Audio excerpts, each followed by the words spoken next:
So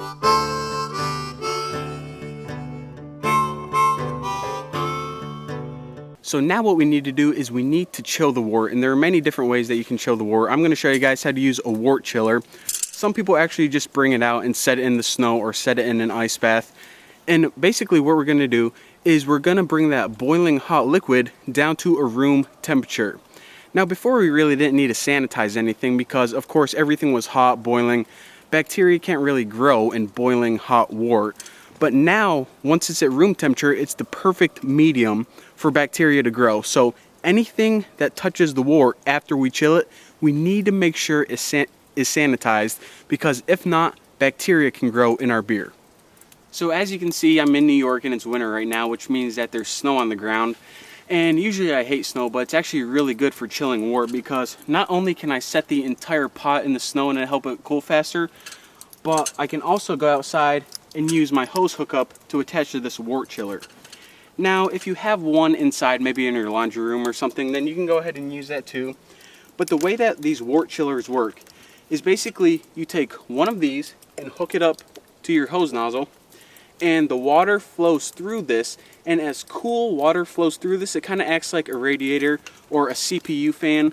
It's basically going to draw all the heat away from your beer or away from your wort, and then warm or hot water is going to come out the other side. So it's basically going to take all the energy from their hot beer, sorry, I had kind of an accent there, and it's going to pretty much dish it out a lot faster than if you were to just set it in a snowbank or an ice bath. So let me go ahead and do that right now.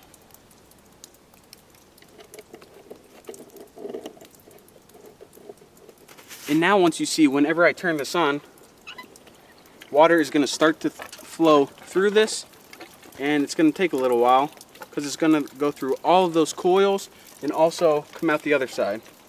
Let me actually turn up the pressure a little bit. So there you go. And it doesn't really matter if it leaks a little bit right here. Now another thing I want to mention is that sometimes people have different size boiling kettles. Maybe they're taller or shorter, or maybe you are boiling more or less wort. So if you ever want to adjust this, then what you need to do is adjust the screws on here. Then you can either contract or expand the spring or these coils, and that's how you adjust it, these two little springs right here. But anyways, let me go ahead and bring the wort out here, and I'll show you guys how to chill it. Alright, so now what we want to do is we want to get this wort down to room temperature as fast as we can. So go ahead and use whatever technique you're using. I'm using the wort chiller. Just stick it in, and I want to go ahead and turn on that. And make sure that none of this water from here gets in your beer or wort. Now this is where your thermometer comes in handy. What you want to do is you want to go ahead and keep this in the wort, and you want to go ahead and take note of when it gets back to room temperature, which is around 70 to 75 degrees Fahrenheit. Now another thing that people do a lot is they usually just go ahead and put their chiller in the beer and just let it sit. And that will in fact cool down your wort a whole lot faster, but it will cool down even faster if you move it around. And you can feel this because the more hot water you have coming out of your hose, the better. That means you're sucking more energy from the wort away from it. So as you guys can see, it's at about 120 now and going down pretty fast. And if you didn't have a wort chiller, then to get down to this temperature would take about 20 minutes instead of 2 with a wort chiller. So that's why I highly recommend investing in one of these. Because remember, the faster it takes to get down to room temperature, the less chance bacteria has of infesting or getting in your wort. And of course, we want to limit the chances as much as we can of having a contaminated batch of beer.